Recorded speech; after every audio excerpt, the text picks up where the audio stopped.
अस्सलाम वालेकुम एवरीवन, कैसे हैं आप लोग।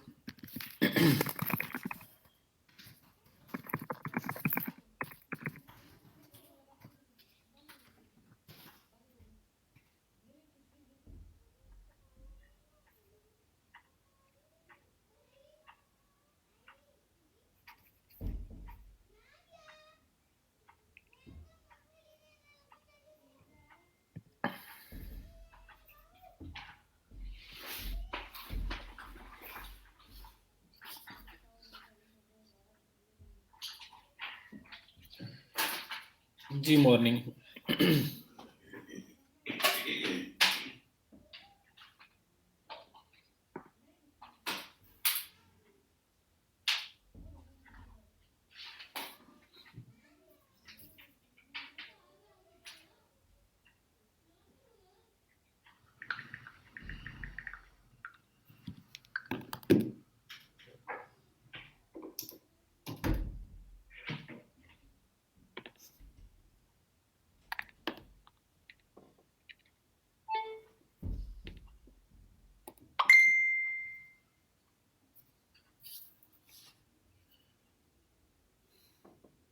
वालेकुम सलाम।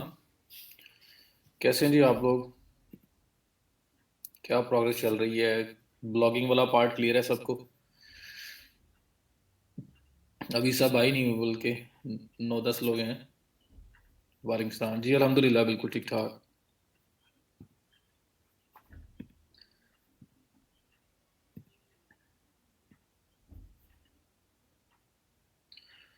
वालेकुम सलाम।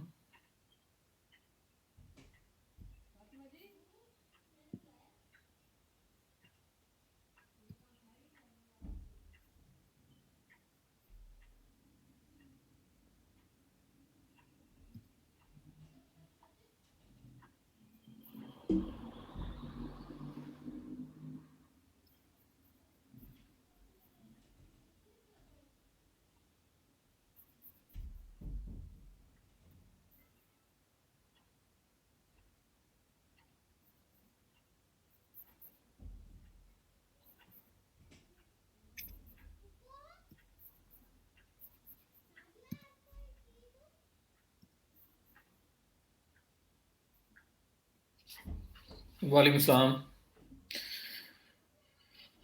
13। चलो किसी ने आंसर तो दिया मुझे। बताया करें कुछ चीज़। सब कुछ क्लियर है आपको या नहीं है। मुझे समझ नहीं आती कि पता नहीं मैंने ही बड़ा अच्छा करवा दिया, समझ आ गया या बिल्कुल ही नहीं आया। क्लियर दो तरह का होता है ना। जी हर चीज़ क्लियर है।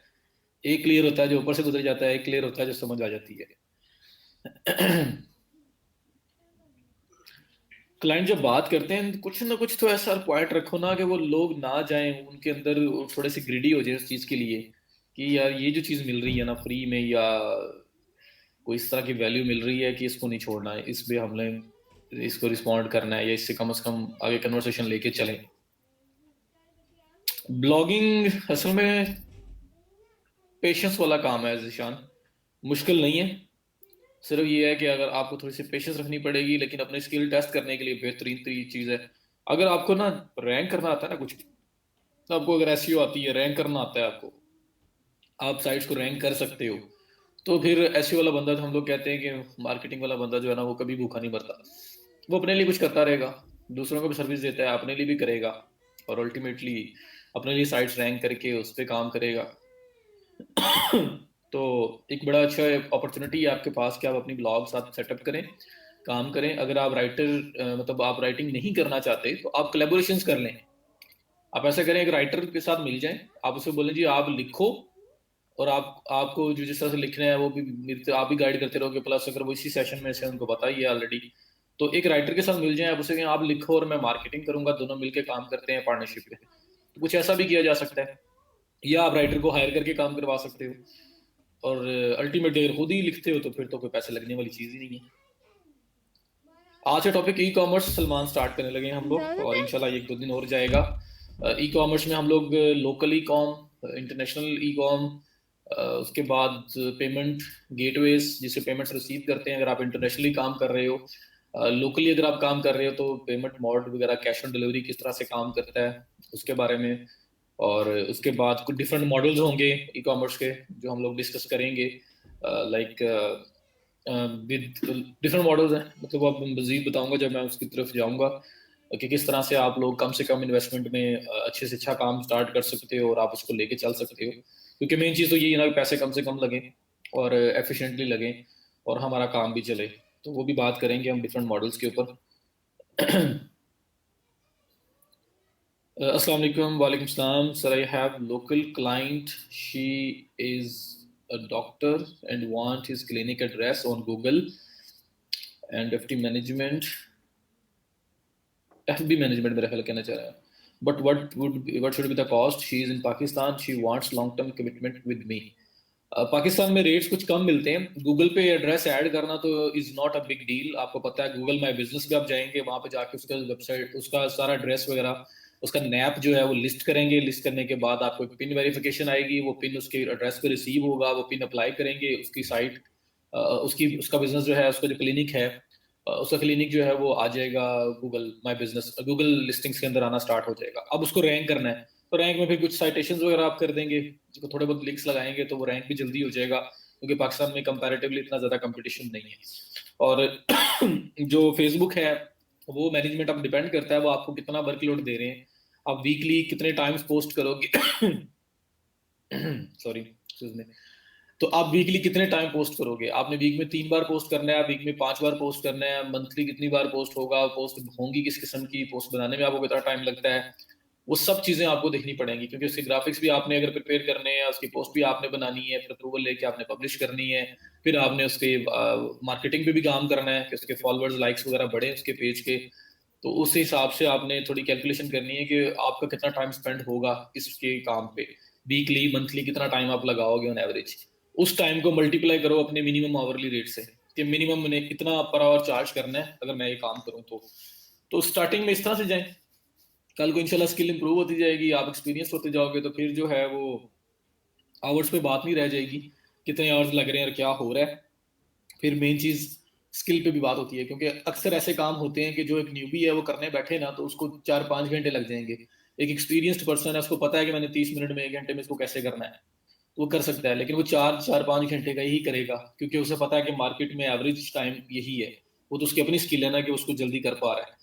तो वो तब की बातें हैं, लेकिन फिलहाल आप नंबर ऑफ आवर्स के ऊपर, नंबर ऑफ वर्कलोड के ऊपर जो है ना वो मल्टीप्लाई करके आप अपना बजट दे दिया करें।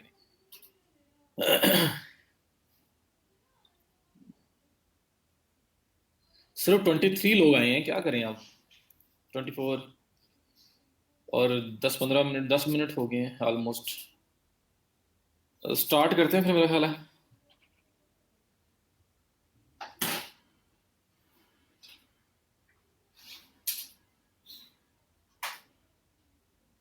हाँ जी, बस वो फिर आप उसके वर्कलोड पे ना कर लें, देख लें नंबर ऑफ आवर्स कितने रिक्वायर्ड हैं आपको, वीकली मंथली कितने लगाने पड़ेंगे, और उसकी उससे मल्टीप्लाई करके, लाइक अगर आपने मिनिमम कितना चार्ज करना है, $4 चार्ज करना है, 5 करना है, 3 करना है, 6 करना है, कितना आप स्टार्ट में जाना चाह रहे हो उसके साथ, तो उससे मल्टीप्लाई करें और उसको बता दें जी टोटल अमाउंट इतनी एवरेज मैंने आपको कॉस्ट करनी है।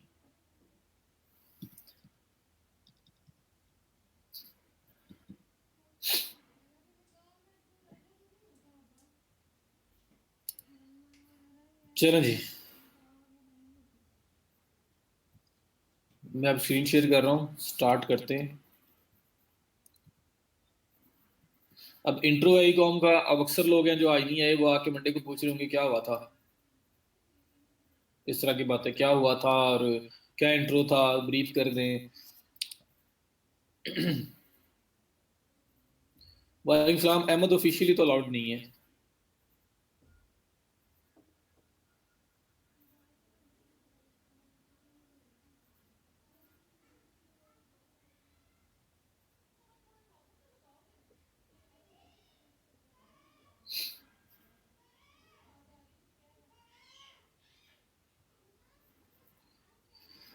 अच्छा जी, तो अभी हम लोग स्टार्ट करते हैं ई कॉमर्स।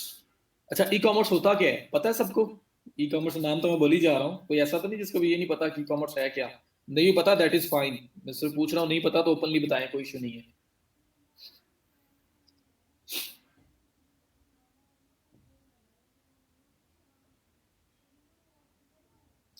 सलमान होने के तो बड़े तरीके हैं, लेकिन ऑफिशियली अलाउड नहीं है ना कि आप लेक्चर डाउनलोड करें। अलाउड ना होना अलग बात है, हो ना होना अलग बात है। वो बड़े तरीके हैं, वो तो हो ही जाता है, लेकिन ये है कि ऑफिशियल अलाउड नहीं है ये चीज़। एसओपीज में भी लिखा गया था ये। एसओपीज में वो जो पॉलिसीज हैं जो स्टार्टिंग में आपसे शेयर करते हैं। देखिए मेरी बात सुने, आपके आसपास कोई ग्रोसरी स्टोर है, एग्जांपल दे रहा हूँ ग्रोसरी स्टोर की, क्योंकि वो हर घर के आसपास होता ही है। अब ग्रोसरी स्टोर है, अब वो फिजिकल वहां पे आप जाते हो, जाके गुड्स वगैरह बाय कर रहे हो, वहां से चीजें परचेज करके लेके आते हैं। अभी आजकल क्या हो गया कि लोग आपको ऑनलाइन डिलीवरीज भी दे रहे हैं। वो कहते हैं जी हमारा कार्ड ले जाएं, जी हमारा ये फ्लायर ले जाएं, और आपको जब भी कोई चीज चाहिए हो तो आप घर से कॉल करें, हम आपके घर में डिलीवर कर देंगे।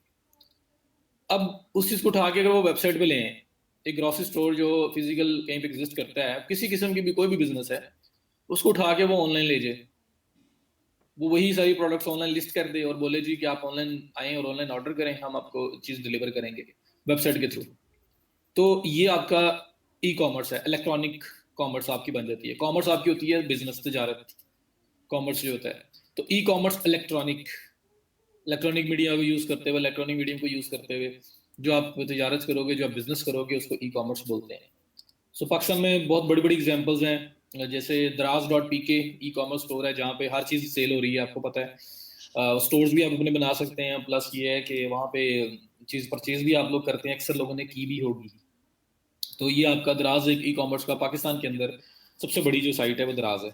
इसके अलावा अली बाबा, अली एक्सप्रेस, अमेजोन, और अमेजोन, जिस तरह अमेजोन एसोसिएट में जब कल दिखा रहा था तो मैंने अमेजोन ओपन की थी।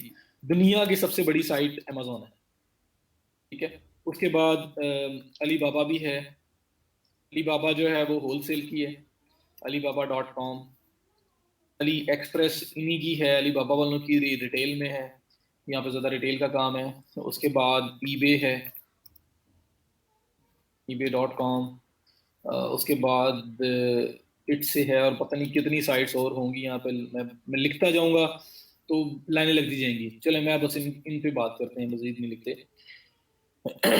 तो ये आपके ई कॉमर्स स्टोर्स हैं, यहाँ पे हर तरह की चीज, हर कैटेगरी की चीज आपको मिलती है, आप ऑनलाइन बाय कर सकते हो। तो वही जो स्टोर जो फिजिकल होना था, या मॉल्स होते हैं बने होते हैं जहाँ पे फिजिकल जाके चीज परचेज करनी पड़ती है, वो आप ऑनलाइन बाय कर सकते हैं। अली बाबा है, यहाँ पे भी आपको होलसेल के अंदर मेनली ये काम कर रहे हैं। यहाँ पे आपको एक नीडल से लेके, एक सुई जो होती है ना, एक सुई से लेके टैंक और हेलीकॉप्टर्स भी अगर आपने बाय करने हैं ना, तो आप यहाँ पे बाय कर सकते हैं। अली बाबा के ऊपर इतना कुछ है, ठीक है।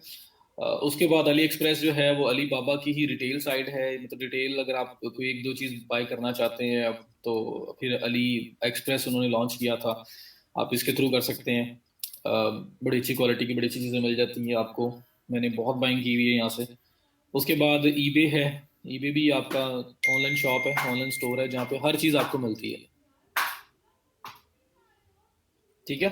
तो ये आपके ई कॉमर्स है। तो एक जो स्टोर है एक फिजिकल, उसको उठा के ऑनलाइन ले जाओ, तो वो आपका ऑनलाइन शॉप बन जाएगी, तो ई कॉमर्स हो जाएगा। पहले कॉमर्स है, आप बिजनेस कर रहे हो, आप तजारत कर रहे हो, अब आप उसे ऑनलाइन ले गए हो, इलेक्ट्रॉनिक मीडिया को यूज करते हुए आप उस पर काम कर रहे हैं, ठीक है। और इसके अंदर जो रेवोल्यूशन आई है वो आपको पता है, जब लॉकडाउन हुआ है उसके बाद हर चीज, ऐसे ऐसे बिजनेसेस पाकिस्तान में भी खासतौर पे, और पूरी दुनिया में बड़ी जगहों पे एग्जिस्ट करते होंगे, जो कहते थे हमने कभी ऑनलाइन जाना ही नहीं है, उनसे उनके सामने जाके बात करते थे ना कि ऑनलाइन का सिस्टम कोई है, और हमें नहीं समझ आता, वो कहते थे हमें नहीं समझ आता, हमारा ऐसे सही चल रहा है, हमें ऑनलाइन नहीं जाना, हमें ऑनलाइन कोई चीज बेचनी नहीं है, हमें कुछ नहीं करना, हमारा अल्हम्दुलिल्लाह ऐसे ही बड़ा बिजनेस है। आप शाह मार्केट कहीं पे भी चले जाओ, बड़े बड़े इंपोर्टर, बड़े बड़े होलसेलर्स बैठे हुए थे, उनसे बात कर लो ऑनलाइन की, उन्हें ना पता होता था, ना ही इंटरेस्ट लेते थे।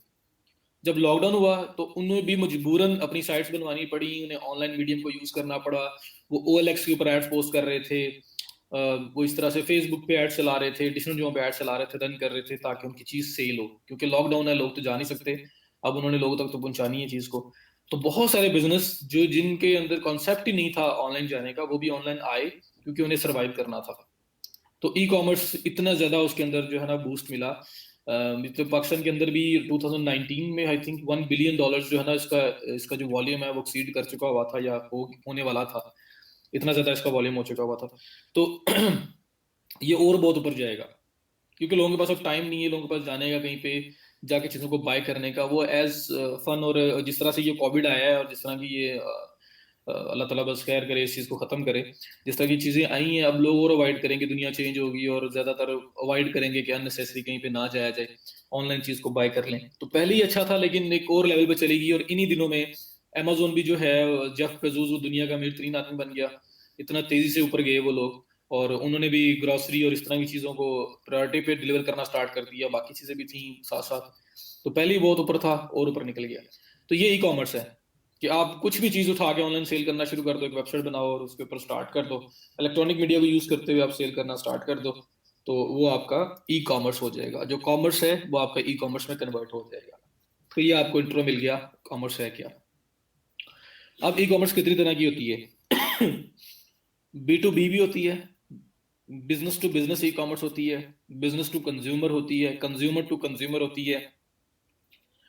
लाइक बिजनेस बिजनेस को चीज सेल कर रहा है, बिजनेस कंज्यूमर को चीज सेल कर रहा है, कंज्यूमर मीन्स हम लोग आम लोग जो हैं, कंज्यूमर कंज्यूमर को चीज सेल कर रहा है। इस तरह से मल्टीपल मॉडल्स हैं, तो उनमें से तीन मैं आपसे डिस्कस कर रहा हूँ, तीन बता रहा हूँ आपको। मुझे बताएं पाकिस्तान के अंदर या ओवरऑल जो आप जानते हो बिजनेस टू कंज्यूमर मॉडल अगर मैं बात करूँ तो वो तो आपको पता है।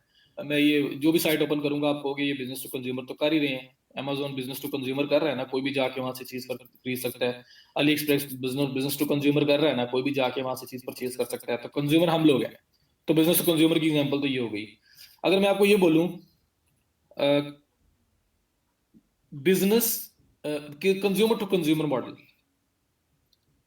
या बिजनेस टू बिजनेस मॉडल, अगर इसके एक बेहतरीन एग्जांपल आपके सामने हो कि कोई ऐसी साइट जो बिजनेस से बिजनेस को सेल कर रही है या वो कंज्यूमर से कंज्यूमर को सेलिंग हो रही है, उसके अंदर ऐसी कोई ई कॉमर्स एग्जांपल आपके आसपास है, नजर दौड़ाएं। हमारे लाइफ के अंदर मैंने उसका नाम भी थोड़ी देर पहले लिया था, एक ऐसी चीज है। ये सिर्फ एक थ्योरेटिकल बातें हैं, लेकिन चीजों को समझना जरूरी है कि ये मॉडल्स होते क्या हैं। तो इसका थोड़ा सा इंट्रो देना है मैंने और उसके बाद हम लोग आगे निकल जाएंगे। बिजनेस टू बिजनेस की बड़ी एग्जांपल मैंने जानबूझ के वो साइट ओपन भी नहीं की थी, मैं उससे आगे निकल गया था। तो अली बाबा बिजनेस टू बिजनेस है। मेनली इसका जो मेन मॉडल है वो बिजनेस टू बिजनेस है कि ये बिजनेसेस को सेल कर रहे हैं, ये होलसेल का काम कर रहे हैं। सो ये बिजनेस टू बिजनेस मॉडल हो गया, चलो इसमें फिट हो गया है, जिसने भी अली बाबा बोला है ठीक बोला है और बाकी लोगों को भी समझ आ जाए ये बिजनेस टू बिजनेस है Alibaba. OLX, yes, OLX consumer to consumer. OLX के ऊपर मैंने मोबाइल सेल करना है, मैं मोबाइल का ऐड लगाऊंगा, जिसने परचेज करना है वो उधर आएगा, मैसेज करेगा, बातचीत होगी, मिलेंगे, मोबाइल सेल परचेज हो सकता है आपका। तो कंज्यूमर टू कंज्यूमर ही डीलिंग हो रही है ना। मैंने लैपटॉप सेल करना है, मैंने मोबाइल सेल करना है, मैंने कुछ भी सेल करना है, मैं वहां पे ऐड लगा दूंगा। और जो नेक्स्ट पर्सन जिसने बाय करना है वो भी कंज्यूमर ही है, वो मेरे से बात करेगा, कन्वर्सेशन होगी, कहीं मिलेंगे और चीज को वो पैसे पे कर देगा, मैं उसको चीज दे दूंगा और बात खत्म। तो कंज्यूमर टू कंज्यूमर का सबसे बड़ी एग्जाम्पल हमारे पास OLX है। अच्छा, OLX जो है अब सिर्फ कंज्यूमर टू कंज्यूमर पे काम कर रही है। OLX भी सॉर्ट ऑफ ई कॉमर्स है, वो भी ई कॉमर्स की कैटेगरी में ही आती है। तो OLX बिजनेस टू कंज्यूमर भी कर रही है, वहां पे बिजनेसेस भी हैं जो अपनी चीजें कंज्यूमर को बेच रहे हैं, वहां पे बिजनेस टू बिजनेस मॉडल पे भी काम हो रहा है। एक बंदा है वो वहां पे पोस्ट लगाता है, मेरे पास ये शर्ट्स हैं, इसके 250 पीसेस मैं दूंगा, इतने का पीस मिलेगा, किसी ने लेना है तो बताओ। तो जो शॉप ऑनर्स हैं जो आगे वो भी बिजनेस ही आगे बिजनेस टू बिजनेस है ना, वो जो दूसरा बिजनेस होगा जो जिसको वो शर्ट्स चाहिए वो उस पर्सन से बात करेगा, उसे कहेगा जी 250 शर्ट्स ठीक है मैं लेता हूँ, इतने पैसे फाइनल हुए और चीज ले ली। अब 250 को कंज्यूमर तो नहीं ले सकता ना। तो अली जो OLX है वो आपका बिजनेस टू बिजनेस मॉडल पे भी काम कर रहा है, बिजनेस से बिजनेस में भी सेलिंग हो रही है, बिजनेस से कंज्यूमर में भी सेलिंग हो रही है, कंज्यूमर टू कंज्यूमर सेलिंग भी हो रही है।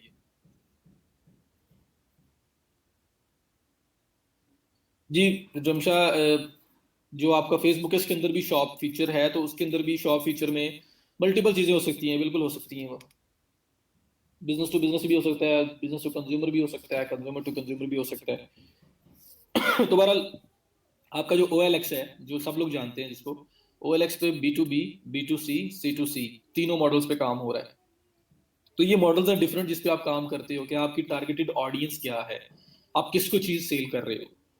अगर आप होलसेलर हो तो आप होलसेल में चीज सेल कर रहे हो, तो कंज्यूमर आपका कस्टमर नहीं है, जो एक आम कंज्यूमर एक आम पर्सन जो है वो आपकी ऑडियंस नहीं है, फिर आपकी ऑडियंस बिजनेसेस हैं, तो आप उनको टारगेट करते हो। तो अपनी मार्केट को समझना और अपनी जो भी आपका मॉडल अडॉप्ट किया हुआ है उसको जानना जरूरी है। और कल को पूछ लीजिए कौन सा मॉडल है आपका, तो पता हो जी मॉडल होता क्या है, उस चीज की बात तुम बता सकें। अच्छा, अब मेरे पास तीन चार मेथड्स हैं जो मैंने आप लोगों के साथ डिस्कस करने हैं। मेनली ई कॉमर्स स्टार्ट कैसे की जा सकती है, उनके बारे में मैंने लिखना है, लिख के आपको दिखाना है। तो मैं क्या करता हूँ, हम गूगल डॉक ओपन कर लेते हैं। ई कॉमर्स तो क्लियर हो गया ना सबको, ये ई कॉमर्स की एग्जांपल्स आपके सामने ओपन है। तो मेरा नहीं ख्याल अब ई कॉमर्स के में मतलब उसके समझने में कोई इशू होगा। और अब हम मजीद इसके मॉडल्स पे काम करते हैं कि अगर ये बिजनेस हम लोग करना चाहें तो हम लोग कैसे कर सकते हैं। सबसे मेन चीज ये है, ये बिजनेस कोई भी कर सकता है। मैं आपको बता रहा हूँ, अगर आपका कोई फैमिली ऑन्ड बिजनेस है उसको उठा के ऑनलाइन ले जाओ, अगर वो अभी ऑनलाइन नहीं आया। बेहतरीन, मतलब जो लोग अपना फैमिली ऑन्ड है उसको ले जाओ, वो कुछ ना कुछ एडिशन ही करेगा ना, वैल्यू ऐड ही होगी ना। बल्कि जो फिजिकल चीजें सेल हो रही हैं वो तो हो रही हैं, साथ ऑनलाइन भी कुछ सेल हो जाएगा तो बेस्ट है। ना होगा तो फिजिकल तो हो ही रहा है। तो बल्कि आपकी तो विन विन सिचुएशन है, जिसका ऑलरेडी कोई बिजनेस है और वो उसी को उठा के अगर उसको ऑनलाइन ले जाए। अगर आपका अपना बिजनेस नहीं है तो आपकी सराउंडिंग में, आपके रिलेटिव्स में, आपकी सराउंडिंग जो आपकी एक सोशल सर्कल है उसके अंदर अगर कोई और पर्सन है जिसका बिजनेस है लेकिन वो फिजिकल है, और आपके पास अपॉर्चुनिटी है कि आप उसी को ऑनलाइन लेके जा सकते हो, तो आप उसको ले जाओ। क्योंकि वहां पे आपकी कॉस्ट बहुत मिनिमाइज होगी। हो सकता है आपको स्टार्टिंग में उन्हें कुछ पे ना करना पड़े। तो आप उनसे तब भी चीज अरेंज करें जब आपकी चीज वो सेल हो। तो इस तरह से वो मॉडल भी आपका, मतलब वो भी एक बड़ा जबरदस्त आपका सिस्टम बन जाता है अगर आपके सराउंडिंग में कोई हो। तो ऐसे ही देखा करें। और फिर मार्केट गैप देखा करें, कहाँ पे कोई ऐसा अपॉर्चुनिटी है कि उसको यूटिलाइज किया जा सकता है और आप उसको लेके चल सकते हो। तो फ्रीलांसिंग से पैसा कमाना है और साथ इस साइड पे लगाना है, या डायरेक्ट भी साइड पे जाया जा सकता है जिसके पास अपॉर्चुनिटी है, ताकि मैक्सिमम जो है वो आउटपुट जनरेट कर सके, आप कोई ना कोई बिजनेस सेटअप कर सके। So let's start. यहाँ पे मैं डिफरेंट वेज बताऊंगा आपको, डिफरेंट सिनेरियोज बताऊंगा जिसपे आपका स्टार्ट हो सकता है ई कॉमर्स। तो ये कैसे समझ सकते हैं आपके ई कॉमर्स स्टार्ट करने के लिए आपके जो मॉडल्स हैं वो ये वाले हैं। तो वो क्या क्या हो सकते हैं। सबसे पहला मॉडल जो है ना आपका वो है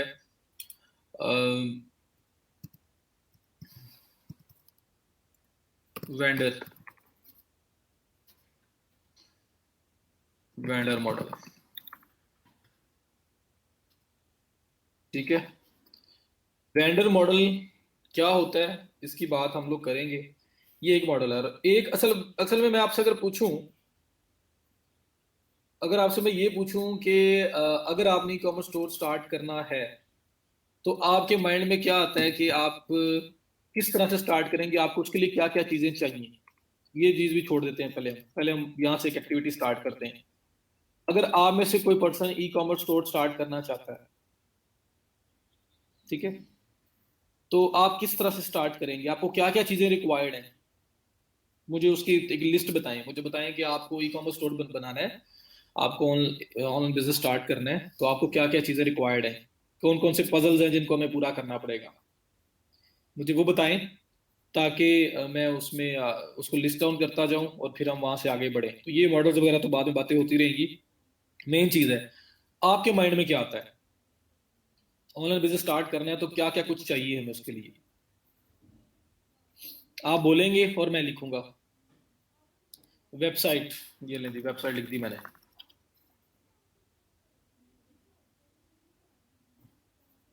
और कोई, वेबसाइट वेबसाइट एक ही बार लिखनी थी, वेबसाइट लिखी गई। वेबसाइट चाहिए, और सोचे मोस्ट मोस्ट इंपॉर्टेंट चीजें जो हैं जिसके बगैर हो ही नहीं सकता बिजनेस ये।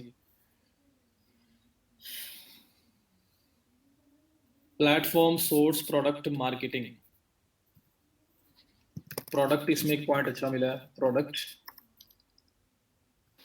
मार्केटिंग। प्रोडक्ट सोर्सिंग की बात ही आप कर रहे होंगे ना। प्रोडक्ट सोर्स या सोर्स का कोई और मतलब है। प्लेटफॉर्म तो ये वेबसाइट होगा। Product, website, website, product, product तो कहीं से लेंगे कि भी देंगे। Business product. Research the e-commerce space and find niche. Select your business name and choose legal structure. Apply for an EIN. Obtain business permits and license. ये तो आप बड़े अंदर चले गए हो ना। Choose your e-commerce platform and create your website. Source and develop your products. ठीक है सलमान, इसमें से मोटी मोटी चीजें जो ऐड करने वाली थी कर ली है मैंने। और जो बिजनेस रजिस्ट्रेशन वगैरह वो वाला काम जो है ना उसको मैंने अभी छोड़ दिया है। वो क्योंकि वो थोड़ा एडवांस्ड है, पहले हम वो बेसिक चीजें पूछ रहे हैं जो जरूरी हैं स्टार्टिंग लेने के लिए, क्योंककि पाकिस्तान में तो अभी विदाउट रजिस्ट्रेशन भी स्टार्ट तो हो ही जाता है, लेकिन अच्छी बात है रजिस्ट्रेशन करवानी चाहिए, या करवानी पड़ेगी आपको अगर पहले नहीं करवाएंगे तो। होम डिलीवरी सिस्टम, तो कह लो प्रोडक्ट शिपमेंट, उसके लिए कुछ चाहिए, product shipment, supplier, product, product price, place, promotion. अच्छा, आपने वो पीस बता दिए सारे, कंज्यूमर, टारगेटेड ऑडियंस। जी। असल में वो कह रहे थे cash on delivery, cash on, या कह लो हाउ टू डिलीवर प्रोडक्ट्स, ये आपका बनता है सही। उसके बाद दूसरा है हाउ टू कलेक्ट कैश, अगर वो लोकल है, कैश नहीं, पेमेंट्स क्या देते हैं।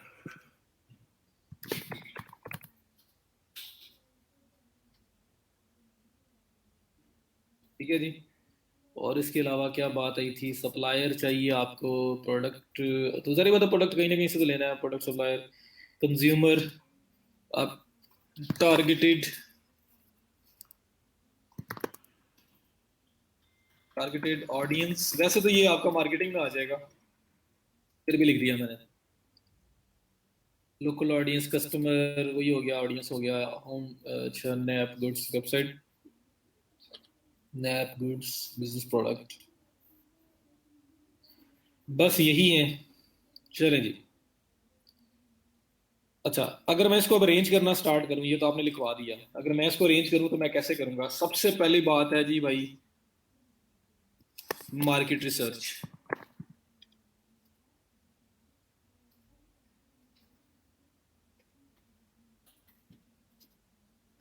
क्या चीज सेल करनी, क्या नहीं करनी, पहली बात।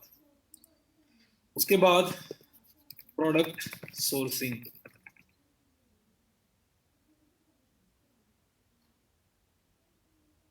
प्रोडक्ट सोर्सिंग दूसरी बात, नंबर वन, नंबर टू, ठीक है। नंबर थ्री, आपको प्रोडक्ट को डिस्प्ले करवाने के लिए कुछ जगह चाहिए, बल्कि उससे पहले मार्केट रिसर्च में असल में आपकी ऑडियंस ऑडियंस सब कुछ कवर हो जाता है, इसलिए मैं उसमें डिटेल में नहीं जा रहा कि आप टारगेटेड ऑडियंस अलग बताएं, वो तो मार्केटिंग में भी आपका कवर हो जाएगा। तो यहाँ पे वेबसाइट क्या है, आपको प्रोडक्ट डिस्प्ले करवाने के लिए प्लेटफॉर्म चाहिए जहाँ पे प्रोडक्ट्स को ऐड कर सकें, डिस्प्ले करवा सकें। अक्सर लोग फेसबुक के थ्रू भी स्टार्ट कर लेते हैं, वेबसाइट नहीं बनाते, बट मेरी तरफ से बहुत ज़्यादा स्ट्रांगली रिकमेंडेड है, वेबसाइट होना ज़रूरी है। वेबसाइट,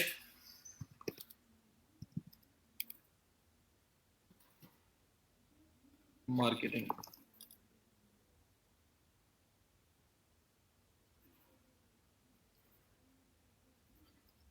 और यहाँ पे होगा मार्केटिंग है, बल्कि पहले मार्केटिंग कर लेते हैं, साथ आपको जो एक और पजल पूरा करना है वो ये है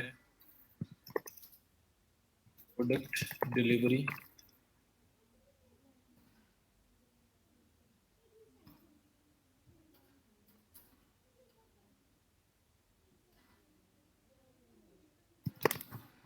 पेमेंट्स, सिलेक्शन। जो बातें आपने ऊपर लिखी है मैंने ऑलमोस्ट वही बातें लिखी हैं, लेकिन मैंने ये 6 स्टेप्स बनाए हैं। मार्केट रिसर्च चाहिए आपको, पता लगाना है कौन सी प्रोडक्ट को लेके चलना चाहिए, कौन सा नहीं। प्रोडक्ट सोर्सिंग, कि अच्छा प्रोडक्ट डिसाइड कर ली, मार्केट रिसर्च की, एक प्रोडक्ट निकल के आ गई जी, इसके ऊपर काम करना है। तो अब इसमें ये सोचना है कि हम लोगों ने इसको आगे कैसे लेके चलना है। एक सेकंड में ये जरा ऑफ कर लूं। मार्केट सर्च होगी, प्रोडक्ट हमने डिसाइड कर ली, प्रोडक्ट हमने कौन सी करनी है। अब प्रोडक्ट लेंगे कहाँ से, सोर्सिंग के लिए हमें देखना पड़ेगा प्रोडक्ट मिलेगी कहाँ से अरेंज होगी, उसके बारे में देखना पड़ेगा। फिर हमें प्रोडक्ट को डिस्प्ले करवाने के लिए कोई प्लेटफॉर्म चाहिए, उसके लिए बेहतरीन चीज वेबसाइट है कि वेबसाइट बनानी पड़ेगी। साथ इसके social media platform, Facebook, Instagram जो बनाओगे वो उसके साथ ही डिस्प्ले के अंदर ही आ जाएगा, वेबसाइट के अंदर। ठीक है। उसके बाद फिर मार्केटिंग, सोशल मीडिया मार्केट, फिर आपकी मार्केटिंग आ गई, तो मार्केटिंग के अंदर आपका एसक्यू है, सोशल मीडिया है, उसके अलावा आप पेड एड्स पे जाते हो, जिस तरह से भी आप करना चाहते हो वो सारे मार्केटिंग के मॉडल्स इसमें आ जाएंगे। उसके बाद फिर प्रोडक्ट प्रोडक्ट डिलीवरी है, कि अगर प्रोडक्ट सेल हो जाती है तो प्रोडक्ट को डिलीवर कैसे करोगे। अगर पाकिस्तान है तो पाकिस्तान में कैसे डिलीवर होगी, अगर बाहर इंटरनेशनली कर रहे हो तो वहां पे कैसे डिलीवर होगी, वो आपको पजल रिजॉल्व करना पड़ेगा। पेमेंट कलेक्शन, पेमेंट कैसे कलेक्ट करोगे जो प्रोडक्ट आप सेल कर रहे हो। पाकिस्तान है तो कैश ऑन डिलीवरी है, जब प्रोडक्ट किसी के डोर स्टेप पे पहुंचेगी वो उसको देगा पर्सन, तो फिर कैश कलेक्ट करेगा, तो वो कैश कलेक्शन वाला कैसे सारा आपका पूरा वो जो मेथड है वो क्या होगा, वो किस तरह से क्या प्रोसेस होगा आपका। और उसके बाद अगर इंटरनेशनली है तो फिर तो कैश पहले आ जाता है, मतलब पेमेंट्स पहले आ जाती हैं, लोग आपको पहले पे करते हैं और बाद में प्रोडक्ट शिप करते हो। तो उस केस में वो जो पेमेंट कलेक्शन पहले हो रही है वो पेमेंट कलेक्शन कैसे करेंगे। तो ये मेन मेन कुछ पजल्स हैं जो करने हैं। बाकी इसके अलावा लीगल रिक्वायरमेंट्स हैं, बिजनेस रजिस्ट्रेशन और एम्प्लॉयर नंबर वगैरह, ये सब चीजें जो बीच में शायद काशिम ने बोली थी, तो ये सलमान ने शायद, तो ये सब चीजें तो फिर साथ साथ हैं, वो तो एक लीगल रिक्वायरमेंट्स हैं। लेकिन उनके अलावा जो मेन रिक्वायरमेंट्स हैं वो ये है, ये चीजें होंगी, ये सारी जरूरी हैं, इनके बगैर आप कुछ नहीं कर सकते। ये वेबसाइट के बगैर आप शायद कर लो, लेकिन वेबसाइट नहीं करोगे तो पेज पे करोगे, फेसबुक पेज पे, कल को फेसबुक पेज बंद हो जाता है फिर क्या करोगे। तो वेबसाइट आपका मेन एसेट है, तो वेबसाइट होना जरूरी है। तो इसलिए ये 6 चीजें मेरे नजदीक वो हैं जो बहुत जरूरी हैं। अगर आपको कुछ भी करना है, आपने इन सारी चीजों को रिजॉल्व करना है, इन सारे पजल्स को रिजॉल्व करना है, तो आप अपना ई कॉम स्टोर स्टार्ट कर सकते हैं। एग्री करते हैं? जी, सेल्स चैनल आपका वो फिर साथ इसकी हो जाएंगे ना, वेबसाइट बता रहा हूँ, इसके साथ सोशल चैनल जो आपने बनाने हैं वो सब चीजें सब आप करोगे। तो यहाँ तक सबको क्लियर है, समझ आ गई कि ये चीजें हमें रिक्वायर्ड हैं, ये हमें लाना पड़ेगा। तो ये हमें वो चीजें हैं जो हमारे लिए रिक्वायर्ड हैं, हमें चाहिए इन पे काम करने के लिए। ठीक है। अब हम लोग क्योंकि बात कर रहे हैं मेन मतलब व्हाट इज, ये तो हो गया ना, what is required to start an E commerce store, ये तो उसके पॉइंट्स हो गए। अब कुछ प्रोडक्ट की करेक्टरिस्टिक्स हैं जो आपको पता होना जरूरी है। उसके बाद मैं फिर आपको प्रोडक्ट सोर्सिंग मॉडल्स क्या क्या हो सकते हैं उनकी तरफ लेके जाऊंगा, और उसमें जो सबसे इजीएस्ट होगा और चीपेस्ट मॉडल होगा उसके ऊपर बात करेंगे। ये पार्ट अगर क्लियर है तो बताएं मुझे, मैं आगे स्टार्ट करूं। और इसमें प्रोडक्ट सिलेक्शन क्राइटेरिया जो है, जो मार्केट रिसर्च के अंदर ही इन्वॉल्व होगा। एक तो हम मार्केट फिजिबिलिटी देखेंगे, अगर हम एसईओ करनी है तो हम उसकी रिसर्च वॉल्यूम देखेंगे, हम लोग कीवर्ड्स का कंपटीशन देखेंगे, फिर हम उन प्रोडक्ट्स की तरफ जाएंगे। वो तो काम है ही है। उसके साथ साथ कुछ प्रोडक्ट की और भी चीजें हैं जो हमें माइंड में रखनी पड़ेगी, और फिर हम उस प्रोडक्ट को चूज करेंगे। वो चीजें क्या क्या हैं उसके ऊपर बात करनी है मुझे। ठीक है। तो कैरेक्टरिस्टिक्स ऑफ, क्या मिक्स हो गए थे, अच्छा, characteristics of a good product.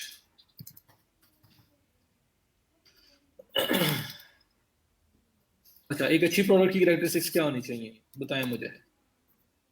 मैं अगर लिखूंगा तो मैं आपको बोलूंगा should be a product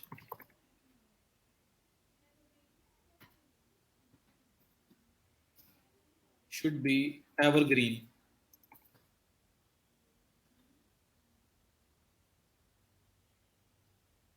एक मैंने बोल दिया, कोई आपके माइंड में भी आता है, आपने बताते जाना है। प्रोडक्ट सेलेक्ट करते हुए क्या क्या आप लोगों ने माइंड में रखना है। डिमांड, वो तो आपका हो गया ना। डिमांड मींस कि जब कीवर्ड, अगर आप एसईओ की वाइज कर रहे हो तो कीवर्ड रिसर्च करते हो, अगर वहां पे सर्च वॉल्यूम अच्छा है तो मींस के लोग तो उसको सर्च कर रहे हैं, डिमांड है। अब कंपटीशन देखोगे कि कंपटीशन कितना है, और फिर उसके बाद सिलेक्शन करोगे तो वो एरिया तो आपको कवर हो जाएगा। अब एक प्रोडक्ट की कुछ और करेक्टरिस्टिक्स होती हैं उसके अलावा जो हमें माइंड में रखना जरूरी है कि फिर हमने वो प्रोडक्ट लेनी है। अब प्रोडक्ट शुड बी एवरग्रीन, मतलब क्या है कि 12 मंथ चलने वाली प्रोडक्ट हो। ये ना हो कि 3 माह चले या 4 माह चले, सीजनल हो, एक सीजन चली दूसरा सीजन क्लोज है बिल्कुल ही, और जो बच गया वो अगले सीजन तक लेके बैठे रहेंगे। अगर बियर एंड टीयर हुआ तो अगले सीजन तक पता नहीं वो टाइम गुजारती कि नहीं गुजारती, तो ये सारे इश्यूज उसमें हो सकते हैं।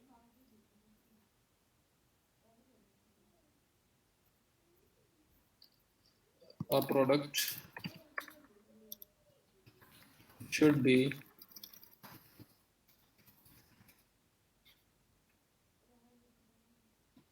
एक चीज यहाँ बोली थी, प्राइस का बोला आपने?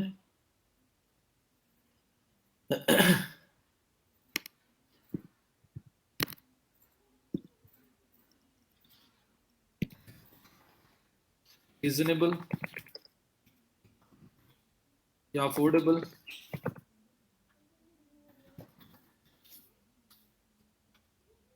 प्राइस, या कह सकते हैं कि इट शुड, लेकिन नहीं, वो कॉस्ट मतलब रीजनेबल कॉस्ट अब डिफरेंट लोगों के लिए डिफरेंट होती है। बहरहाल आपने बोला, मैंने वो भी लिख दिया, प्राइस उसकी ठीक हो।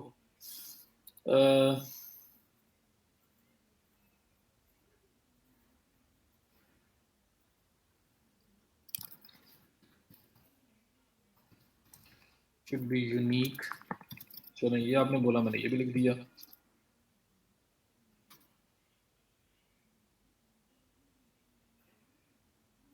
रिलायबल,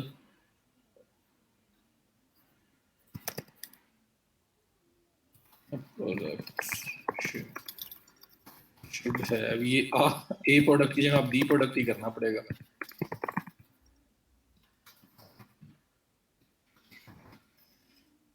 बी प्रोडक्ट शुड, ये तो कुछ बोला था आप लोगों ने।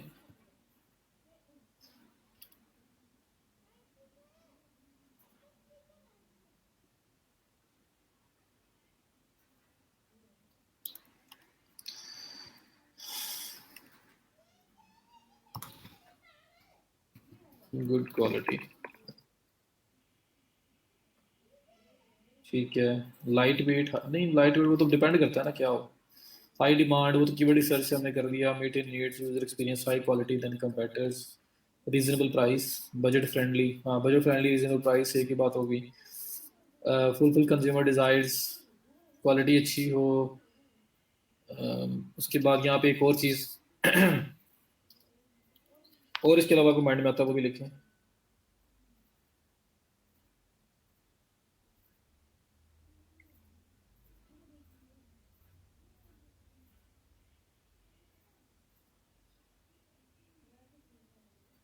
बताएं।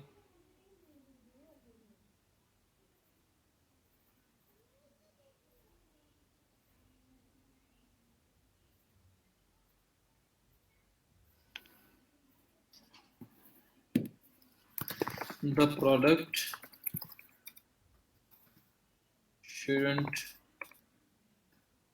be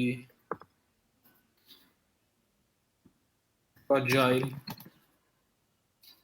मैं इसलिए कह रहा हूँ टूटने वाली चीज ना हो, ग्लास वगैरह हो, बेचो, वो आगे पहुंचे ही ना किसी तक, अकॉर्डिंग टू जी रिक्वायरमेंट्स, वो तो है जरी बात है। तो product should not shouldn't be fragile. Fragile मैं बोल रहा हूँ इसलिए कि वहां पे ये ना रास्ते में टूट जाए, तो अवॉइड करना चाहिए। ये जरूरी नहीं, अब जिसकी है ही फ्रेजाइल वो क्या करे, वो तो करेगा नहीं। लेकिन मैं कह रहा हूँ कि अगर आप चूज कर रहे हो तो आप अवॉइड करो कि आप जब नई प्रोडक्ट की चूज करनी है तो ऐसे प्रोडक्ट चूज करो जो जरा आपके लिए इजी हो। शुड बी एवरग्रीन, सीजन ला हो। Should have reasonable affordable price structure, ठीक है। उसके बाद should be unique, should have good quality, shouldn't be fragile, ये हो गया। और इसके अलावा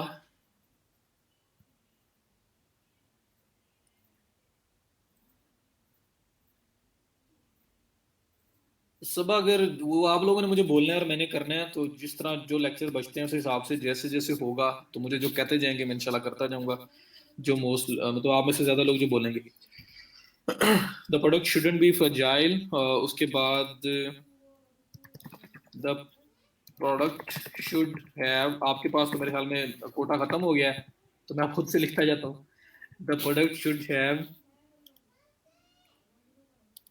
नहीं shouldn't have too much variations, या variants या variations एक ही बात है, too many variations। इसका क्या मतलब होता है? ये मैं उस बंदे को माइंड में रख के ये बातें बता रहा हूँ जिस बेचारे ने नया बिजनेस स्टार्ट करना है और उसने पैसा लगाना है। अब उसने एक प्रोडक्ट चूज करनी, नहीं चूज करनी, उसका कोई फैमिली ओन्ड बिजनेस नहीं है, उसका कुछ भी नहीं है जो उसको उठा के वो ऑनलाइन लेके जा रहा है। अगर तो आपका फैमिली ऑन बिजनेस है, किसी चीज का भी है, आप उसको उठा के ऑनलाइन ले जाओ, दैट इज फाइन। लेकिन जिसने एक बिल्कुल स्क्रैच से स्टार्ट लेना है और नई प्रोडक्ट की सिलेक्ट करनी है, तो फिर वो इन चीजों का ख्याल रख ले तो ज्यादा बेहतर है।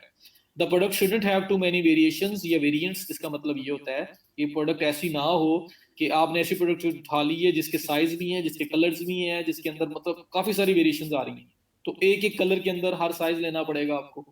ठीक है। और जिस तरह फॉर एग्जांपल आप अगर शूज की एग्जांपल लेते हो, तो शूज अगर आप लेते हो तो शूज के अंदर कलर्स भी होंगे एक वेरिएशन, शूज के अंदर साइजेस भी होंगे दो वेरिएशंस। तो अगर छह साइजेस टोटल हैं, तो एक कलर में आपको छह साइज लेने पड़ेंगे, फिर दूसरे कलर में छह साइजेस, फिर तीसरे कलर में छह साइजेस, चौथे कलर में छह साइजेस। तो होगा क्या, अल्टीमेटली एक ही शूज जो है उसकी वेरिएशन को पूरा करते करते आपका अच्छी खासी एक अमाउंट स्पेंड हो चुकी होगी। क्योंकि आपको 20, अगर चार कलर हैं और चार ही साइजेस हैं, तो 16 पीसेस आपको लेने पड़ेंगे, फिर जाके आपका एक सेट पूरा होता है। 4 × 4, क्योंकि हर कलर में चार साइजेस होंगे। ठीक है। और अगर जारी बात है, एक कलर का एक एक साइज तो लेके नहीं रखोगे, अगर ज्यादा लोगे तो आप इन्वेस्टमेंट देख लो आपकी कितनी ज्यादा हो जाएगी। तो उस एंगल से कि वेरिएशंस कम हो, कम से कम हो, ताकि उसमें हमें बजट ज्यादा स्पेंड ना करना पड़े। No sound and video, it's clear, all okay.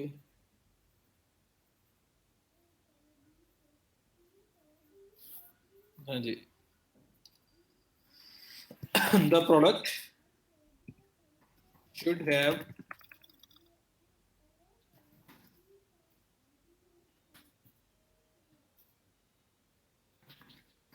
Good life span.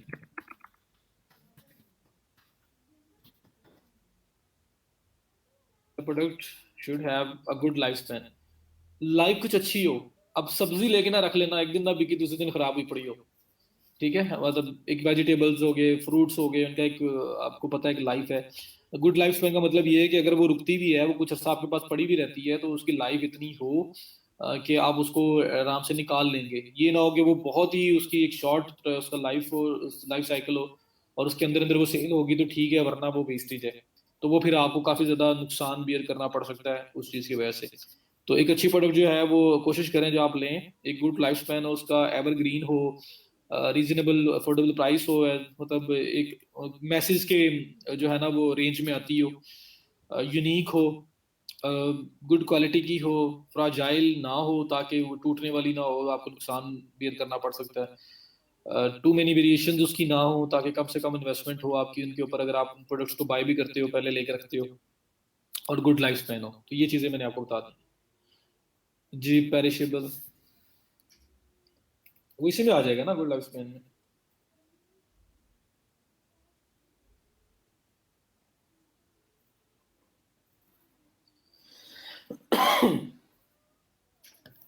ठीक है, तो वो इसी में कवर हो गया।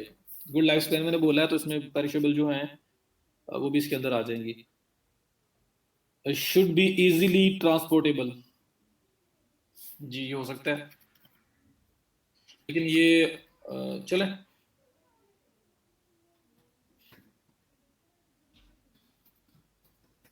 Should be easy to deliver कह सकते हैं, ये इसमें भी आ सकता था जो मैंने, लेकिन वो ग्लास वाला और सिनेरियो है। ये भी हो सकता है ना कि आप वो प्रोडक्ट ऐसी बड़ी बड़ी ना ले लें जिसपे ट्रक के अलावा वो जा ही नहीं सकती हो, आपको डेडिकेटेड भेजना पड़े। तो फर्नीचर आइटम हो गई, मतलब वो ले सकते हैं, इसमें इशू नहीं है, लेकिन ये है कि हाँ अगर इजीली डिलीवरेबल है तो वो आपके लिए ज्यादा इफेक्टिव हो जाएगा, आपके लिए इजी हो जाएगा उसको डिलीवर करना।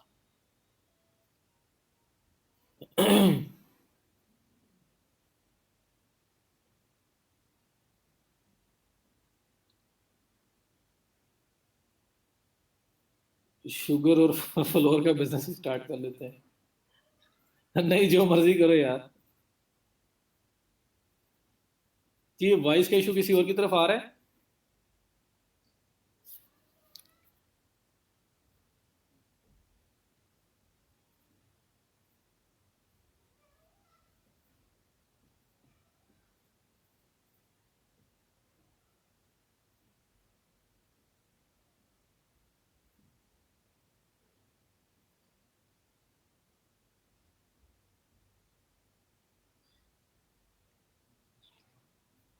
जी, क्लियर है। It's clear, no issue. Refresh your page means के फिर आपके एंड पे ही है, बाकी किसी साइड पे कोई इशू नहीं चल रहा, तो फिर दैट इज गुड। आप लोग अपने एंड से देखें। तो ये मैंने आपको करेक्टरिस्टिक्स ऑफ गुड प्रोडक्ट बता दी। अब इसमें प्रोडक्ट ऐसी कौन सी हो सकती है, मतलब एग्जांपल्स अगर हम शेयर करें, ऐसी प्रोडक्ट कौन सी हो सकती है मुझे बताएं जो इन करेक्टरिस्टिक्स को पूरी कर रही हो। तो मैं अगर आपको एक एग्जांपल दूं, तो मैं एग्जांपल दूंगा आपको हैंड बैग्स की। अगर लेडीज में मतलब फीमेल में जाऊं मैं, तो ladies hand bags. Ladies hand bags में क्या होता है जी, कितनी वेरिएशंस हैं, एक प्रोडक्ट की कितनी वेरिएशंस हो सकती हैं लेडीज हैंड बैग्स में, जो फीमेल्स हैं वो खुद ही बता दें। मेरे हिसाब में तो उसकी जो मेन वेरिएशन है वो सिर्फ एक है, और वो है कलर। मतलब एक डिजाइन तो डिफरेंट होंगे ना, एक डिजाइन में एक ही कलर ही होंगे ना, एक कलर होंगे, दो होंगे, तीन होंगे, चार होंगे। साइज का इशू तो उसमें नहीं होगा। और साइज का इशू नहीं होगा तो ये भी टेंशन नहीं होगी, कल को किसी को चीज चली जाए, उसको वो कहे जी मुझे तो वो उसका साइज ही छोटा था, पूरी नहीं आई, वो वापस भेजनी है। तो बैग है, स्टैंडर्ड साइज होता है, और हर एक को वो वही हैंड बैग वो यूज कर सकता है, कोई भी उसको यूज कर सकता है, उसमें कोई इतना साइज का इशू नहीं होता।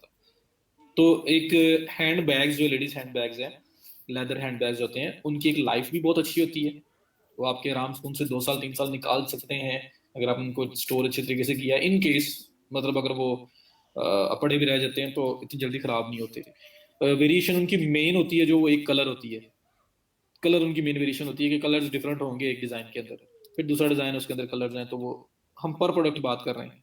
तो एक वेरिएशन है, तो मेरे ख्याल में अगर मैं ये क्राइटेरिया देखूँ ना, वो फ्रजाइल है, गुड क्वालिटी में भी आपके वो अपने देख के जरिए बात लेना है, वेरिएशन भी बहुत ज्यादा नहीं है, कलर्स की मेन वेरिएशन है, लाइफ स्पैन भी बहुत अच्छा है उनका, प्राइस भी ठीक है, रीजनेबल अफोर्डेबल होती है, और वो ऐसी चीज है कि उसकी सेल भी अच्छी है, क्योंकि मतलब आजकल तो मतलब हर एक सूट के साथ बैग मैच किया होता है, ठीक है, अच्छी रीजनेबल सेल मिलती है उसमें, और इजी टू डिलीवर भी है, कोई बहुत बड़ी चीज नहीं है जिसको डिलीवर करना टफ हो।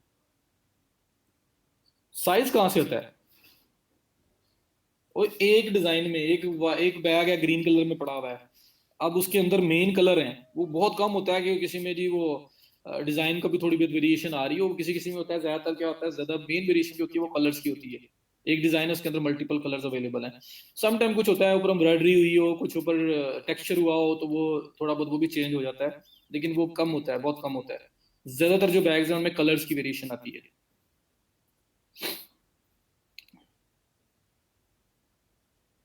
और यार, क्लच इज समथिंग एल्स। मैं बैग की बात कर रहा हूँ, मैं ये ऐसा नहीं होता कि हैंड बैग है उसके अंदर साइज भी चाहिए। भी एक हैंड बैग है, एक कलर है ग्रीन कलर में, एक हैंड बैग पड़ा हुआ है उसके अंदर 6 कलर हैं, 6 साइजेस भी हैं उसके अंदर, ठीक है। तो हर साइज का अलग अलग आपको बैग खरीद के रखना पड़ेगा, क्योंकि कोई कस्टमर किसी साइज में भी डिमांड कर सकता है वो। तो ऐसा नहीं है, वहां पे मेन कलर और साइज स्टैंडर्ड है, वो कोई भी उसको यूज कर सकता है। तो क्लच वो भी स्टैंडर्ड है, उसमें क्या होगा, क्लच भी अगर आप लेके रखते हो तो वो क्लच एक और वेरिएशन आ गई ना, क्लच भी एक वेरिएशन है, उस वेरिएशन के अंदर अगर एक क्लच लेंगे, क्लच में क्या होगा, कलर्स होंगे मेनली, या अगर कोई टेक्सचर या कोई अगर इस तरह की चीज उस पर हुई है तो फिर शायद वो उसके ऊपर वो डिजाइन का भी ऑप्शन आ जाए, सेम वाले स्टफ के अंदर, वरना ज्यादातर आपका सिर्फ कलर की वेरिएशन होती है मोस्टली, ठीक है। तो ये एक मेरी तरफ से एक एग्जांपल है। अब आप इसमें से सोचें कि अगर इस तरह की कोई प्रोडक्ट लेनी हो तो क्या प्रोडक्ट हो सकती है जिसमें ये सारी करेक्टरिस्टिक्स एग्जिस्ट करती हो, ये वाली सारी।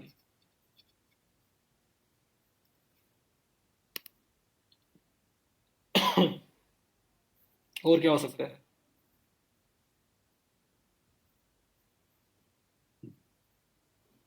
Electric accessories.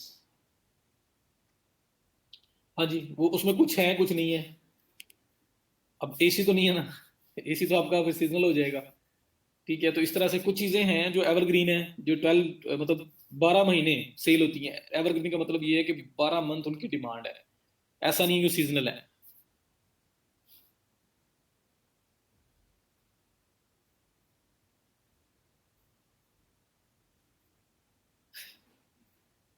किचन अप्लायंसेज, जी बिल्कुल, किचन अप्लायंसेज सदाबहार है, 12 मंथ एवरग्रीन, उन्होंने वो चलनी चलनी है, किचन चलना है, इसलिए उनकी डिमांड भी होनी है। बहरहाल, आप समझ गए। मिसबा ने सीरियसली बोला है कि तला को बोला है या मुझे बोला है? तो ये आपकी कैरेक्टरिस्टिक्स हैं जी किसी भी प्रोडक्ट को पिक करने के। तो मेरी तरफ से रिकमेंडेशन है कि अगर नया बिजनेस स्टार्ट करेंगे तो आपने इनको माइंड में रख के प्रोडक्ट को लेना है, ताकि आपको बाद में मिनिमम से मिनिमम जो है ना उसके ऊपर इश्यूज फेस करना पड़े। ये ना प्रोडक्ट के साथ ही प्ले करते रह जाएं। और ये सब चीज़ें होम अप्लायंसेज जी बिल्कुल ये भी हो सकती हैं। तो बहरहाल अभी आपने ये सोचना है कि जो जो ये सारा क्राइटेरिया पूरा करती हैं प्रोडक्ट पकड़ें, ये सारे पॉइंट्स उसके ऊपर अप्लाई करके देख लें। अगर पूरी हो रही है तो उस प्रोडक्ट को लिया जा सकता है, अगर मिस हो रहा है तो देखें कौन सा पॉइंट मिस हो रहा है और उसकी बेस पे मुझे लेना है या नहीं। तला तो बस ऐसे ही लगा हुआ है जी। अच्छा, अब ये करेक्टरिस्टिक्स हो गई। अब कुछ मॉडल्स हैं जो कुछ मैंने एक दो डिफाइन किए हैं, बाकी जो स्टैंडर्ड हैं जो हम यूज कर सकते हैं प्रोडक्ट के लिए। प्रोडक्ट मेन चीज होती है कि प्रोडक्ट आपने डिसाइड कर ली, प्रोडक्ट आप लेनी है, तो क्या कर रहे होगे आप। अभी किसी ने बोला है कि शाल हम मार्केट जाएंगे, लाहौर के अंदर तो ईजी है, और वहां जाके हम लोग बाय कर लेंगे और फिर हम उस चीज को सेल करेंगे। मुझे ये बताएं, आप शाला मार्केट में जाओगे और वहां से जब जाके जब चीज परचेज करोगे तो मीन्स कि आपको बल्क में चीज उठानी पड़ेगी। एक नॉर्मल क्या आपके माइंड में आता है, प्रोडक्ट लेनी है तो जो पैसे चाहिए, मेरे पास कुछ पैसे हों, मैं जाऊं, मैं जाके डिफरेंट डिजाइन डिफरेंट प्रोडक्ट्स को उठाऊं, उठा के लेके आऊं, उसकी पिक्चर्स बनाऊं, उसको अपलोड करूं और उसके बाद उसको सेल करूं। यही होता है ना एक माइंड में जो आती है चीज। तो इनिशियल इन्वेस्टमेंट का माइंड में आता है जी, इन्वेस्टमेंट तो अच्छी खासी होगी, या स्टार्ट में थोड़ी भी करूं तो इन्वेस्टमेंट तो करनी पड़ेगी, और फिर ही मेरा काम स्टार्ट होगा, वरना मेरा काम स्टार्ट नहीं हो सकता। तो आपको चीज जाके परचेज करके रखनी पड़ेगी और उसके बाद फिर आप जो है ना उसको सेल कर सकते हो अपने स्टोर पे। लेकिन अगर वो सेल ना हुई तो वो पैसे तो रुक गए। तो जो डिफरेंट मॉडल्स है ना प्रोडक्ट सोर्सिंग के, प्रोडक्ट सोर्सिंग के अंदर मैं इसको इनको डिस्कस कर रहा हूँ, या मैं कह सकता हूँ ई कॉमर्स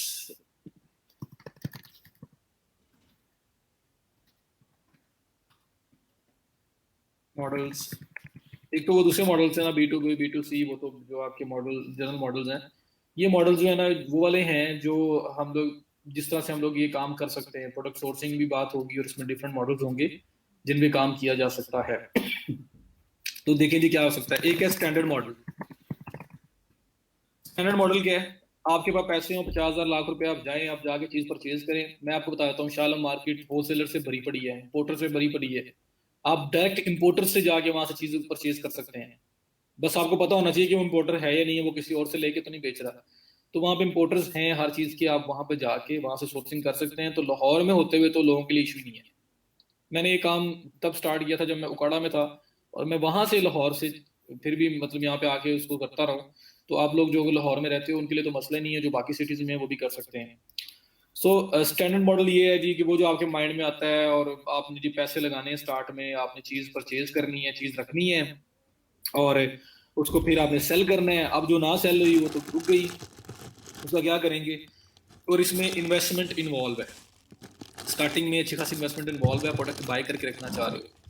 जी मेरी तरफ से लीस्ट रिकमेंडेड मॉडल है for start, least recommended model, ठीक है।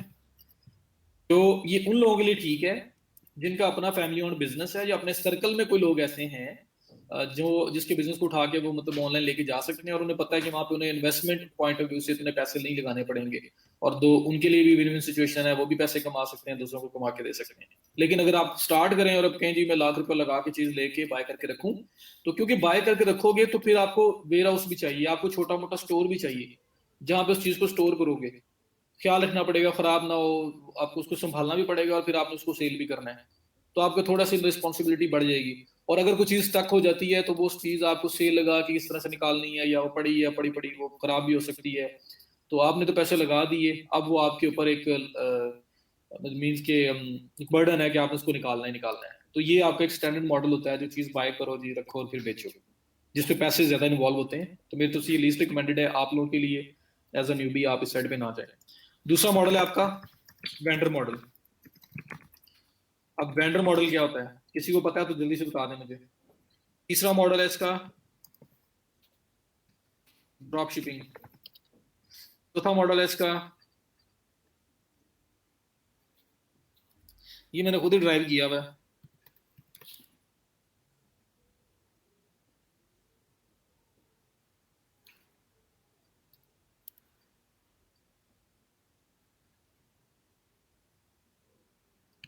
तो मैं खुद ही नाम को दे देता हूँ, लीस्ट इन्वेस्टमेंट या माइनर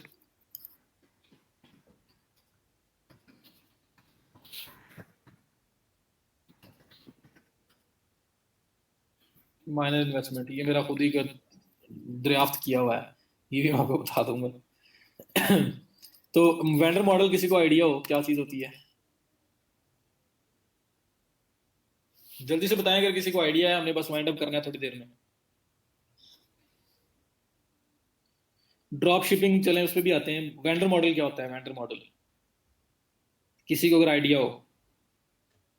नहीं आइडिया तो बता दूं फिर मैं, किसी नो ही बोल दो कि नहीं पता।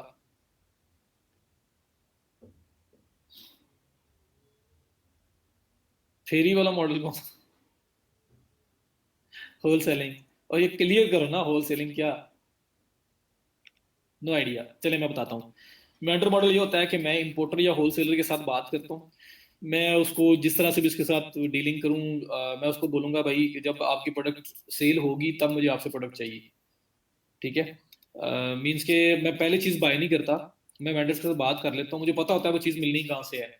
मैं उस चीज़ को अपनी वेबसाइट पे लगा के उसको मार्केट करके सेल कर देता हूँ। जब वो सेल होती है तब मैं प्रोडक्ट को जाके अरेंज करता हूँ और शिप करवाता हूँ। आपका दराज वेंडर मॉडल पे काम करता रहा है और वेंडर मॉडल पे यहाँ तक पहुंचा है। आप लोगों ने फ्लिपकार्ट का नाम सुना होगा, इंडियन वेबसाइट है, one of the best websites. इस तरह पाकिस्तान में दराज है, फ्लिपकार्ट है इंडिया में। तो ये वेंडर मॉडल पे ही बड़े हैं, आगे पले बड़े हैं और आगे तक गए हैं। ये सब वेंडर मॉडल के ऊपर काम कर रहे हैं। तो वेंडर मॉडल में ये होता है कि चीज को बाय करके हम नहीं रखते, हम चीज को तब बाय करेंगे जब उसका वो सेल हो चुकी होगी। लाइक चीज सेल हुई है, हम अरेंज करेंगे और शिप कर देंगे। तो हमारी इनिशियल इन्वेस्टमेंट स्टार्ट में उसको लेके स्टोर करने की कोई टेंशन नहीं है, हम तब भी बाइंग करेंगे जब वो चीज सेल होगी। तो हमारी प्रोडक्ट के ऊपर इन्वेस्टमेंट नहीं है। समझ आ रही है? पाकिस्तान के केस में क्या हो सकता है कि पाकिस्तान के केस में इन्वेस्टमेंट क्या है कि आपको पहले शायद पे करने पड़े उसके एक प्रोडक्ट के जो सेल हो चुकी हुई है, वो बाय करके आपने भेजनी है, तो वो कितनी सी इन्वेस्टमेंट होगी। ठीक है? और जब आपका ट्रस्ट बिल्ड हो जाएगा तो वही वेंडर आपको विदाउट पेमेंट्स भी आपको उठवाया करेगा चीजें। मीन कि आपके साथ उनकी टर्न बन जाएगी कि 15 दिन बाद, 30 दिन बाद हम लोग जो भी आपसे चीजें पिक की होंगी हम आपको उसका पे करेंगे। तो एक ट्रस्ट बिल्ड हो जाएगा तो फिर आप टोटल इस चीज पे चले जाएंगे कि आपकी इन्वेस्टमेंट इन्वॉल्व ही नहीं है। पहले चीज बिकी, आपने अरेंज करवा के शिप कर दी, पैसे आ गए आपके पास, कैश ऑन डिलीवरी अगर है तो। और अगर दूसरा मॉडल है इंटरनेशनल तो फिर तो पेमेंट पहले ही आ चुकी होती है, फिर तो टेंशन ही नहीं है, उसी में से पे करके आप खरीदते हो। लेकिन कैश ऑन डिलीवरी है तो एक मंथ के अंदर 15 दिन डेज की टर्न हो तो आपके तब तक पैसे क्लियर हो के आपके पास आ चुके होते हैं, और तब फिर आप जो है ना वो आगे पे कर देते हो अपने वेंडर को। तो वेंडर मॉडल ये होता है कि होलसेलर्स इंपोर्टर्स के साथ आपके लिंक होते हैं, उनके साथ आपके कॉन्ट्रैक्ट तक साइन किए जा सकते हैं, जैसे दराज ने ओरिएंट के साथ और हायर के साथ इन सब के साथ साइन किए थे। अब तो बहुत अरसा हो गया है, पुरानी बातें कर रहा हूँ। तो उसमें ये है कि पैकेजिंग दराज की, बाकी काम उनका, वही डिलीवर करेंगे, सब कुछ वही करेंगे, दराज सिर्फ पैकेजिंग प्रोवाइड कर रहा है। सो उसके वो कमीशन भी अपना चार्ज कर रहा है। तो वेंडर मॉडल एक्सपैंड करने का बहुत जबरदस्त तरीका है, बड़ी जल्दी आप एक्सपैंड कर सकते हैं। समझ आ गई कि इसमें आपकी प्रोडक्ट आपके पास नहीं होती, ना ही आप बाय करके रखते हो, आप सिर्फ वेंडर्स के साथ लिंक में होते हो। वेंडर्स मींस होलसेलर्स, इंपोर्टर्स, और उनके साथ आपका लिंक होता है और आप उनके से कह देते हो भाई ये प्राइस, ये चीज हमें किस प्राइस में आपने देनी है। आप उनको सब्ज बाग दिखाएं जी, हम आपकी सेल बहुत अच्छे लेवल पे करवा सकते हैं, जो भी उससे उनसे बात करें। आपने उनसे अपनी एक फिक्स कॉस्ट ले लेनी है कि ये चीज वो आपको कितने में देंगे, तो वो आपको एक फिक्स कॉस्ट बता देंगे। अब आपने अपने मार्जिन के साथ उसे अपनी वेबसाइट पे लिस्ट करना है और जब वो सेल होगी तब उसको अरेंज करा के शिप करना है। ठीक है? नहीं नहीं, प्राइवेट लेबल नहीं है ये। ये कोई भी प्रोडक्ट हो सकती है। सो ये आपका वेंडर मॉडल है और ये कंपैरेटिवली इजी और कम इन्वेस्टमेंट वाला। मीन इन्वेस्टमेंट क्या है पाकिस्तान के इसमें, ये है कि जब चीज़ सेल होगी तब आपको स्टार्टिंग में पे करना पड़ेगा, वो अरेंज करके भेजनी पड़ेगी, लेकिन वो बिकी हुई प्रोडक्ट अच्छा। है, शायद की बात है रिटर्न आ जाए, वरना वो तो डिलीवर होनी ही होनी है, पैसे तो मिलने ही मिलने हैं आपको। तो जब ट्रस्ट बिल्ड हो जाएगा तब आप टर्न पे कर रहे होगे, तो पहले आप कुछ नहीं पे कर रहे होंगे। ठीक है? तो ये आपका वेंडर मॉडल है। चीज आपके पास पड़ी या मार्जिन के साथ लिस्ट है, आपने बेच दी, आपने जब ऑर्डर आएगा अरेंज करवाओगे, शिप करोगे। ठीक है? दराज, इसके ऊपर दराज की एग्जांपल दे रहा हूँ आपको। आज से 3 साल पहले उनके पास 500 प्लस एम्प्लॉइज थे जो सिर्फ प्रोडक्ट अरेंज करा के भेजते थे। तो इतना एम्प्लॉय उनका सिर्फ इसी चीज पे काम कर रहा था, तो बहुत जल्दी एक्सपैंड किया जा सकता है ये मॉडल। तो वेंडर पे जब आप काम कर रहे होते हो, आपने हर वेंडर का बैकअप भी रखा होता है कि इनकेस अगर उससे रेंज ना होगी तो पीछे बैक पे दूसरा कोई है उससे रेंज हो जाएगी। तो इस तरह से आपका सिनेरियो चल रहा होता है। ये आपका वेंडर मॉडल है। इसके ऊपर आपकी इन्वेस्टमेंट जो है वो ना होने के बराबर है। उसके बाद drop shipping model. Drop shipping model क्या होता है? ड्रॉप शिपिंग भी वेंडर से मिलता जुलता है, लेकिन वेंडर से थोड़ा डिफरेंट है। और आप लोग कहेंगे जी ड्रॉप शिपिंग और इसमें फ़र्क क्या है, जब मैं बता दूंगा उसके बाद आप बोलोगे। तो ड्रॉप शिपिंग अगर किसी को पता है तो बता दें, वरना ड्रॉप शिपिंग का मैं बता देता हूँ आपको, क्योंकि ये चीज़ें करके मैंने माइंड अप करना है। ड्रॉप शिपिंग चीज़ आपकी नहीं है। आपने ऑनलाइन देखा, सर फिर तो ऐसा होता होगा कि जो ऑर्डर आए तो होलसेलर से मिले ही ना। जी मैंने कामरान इसका पहले ही आंसर दे दिया है। हमारे पास बैकअप्स होते हैं, हमने बैकअप्स रखे होते हैं कि एक वेंडर है, अगर उससे ना मिला तो सेकंड पे बैकएंड पे और बंदा भी है बैकअप पे। ठीक है, तो हमें पता होता है, हम लोग एक के ऊपर रिलाई नहीं कर रहे होते, तो बैकअप रखने हैं लाजमी अगर आप वेंडर पे काम कर रहे हो। अच्छा, उसके बाद ड्रॉप शिपिंग। ड्रॉप शिपिंग में ये होता है जी कि मैंने एक वेबसाइट ओपन की, फॉर एग्जाम्पल ये है अली एक्सप्रेस। बहुत सारी दुनिया इससे ड्रॉप शिपिंग करती है, इस वजह से मैं इसको ओपन कर रहा हूँ। और ये ड्रॉप शिपिंग का जो असल मजा है ना, वो इंटरनेशनली है। जब आप बाहर सेल कर रहे हो ना, तब इसका मजा आपको आएगा, क्योंकि पहले पैसे आपके पास आएंगे। कैश ऑन डिलीवरी में तो चलो आप बाद की बातें हैं ना। तो बेहतरीन जब इसका जबरदस्त मजा आता है वो आता है जब आप इंटरनेशनली इसको कर रहे हो। अब देखिए जी, मैं यहाँ पे आया हूँ और मुझे ये वॉच, या यहाँ पे मैं आके सर्च करता हूँ।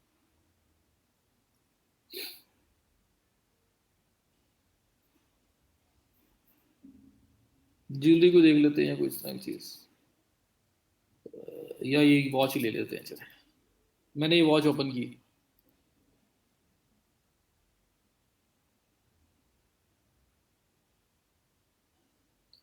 मतलब मैं एक वेबसाइट पे आया हूँ, वहाँ चीज़ पड़ी मुझे नज़र आई है, मुझे ये वॉच नज़र आई है। ये वॉच मैं देख रहा हूँ कि ये वॉच $19.19 की मिल रही है मुझे अली एक्सप्रेस से।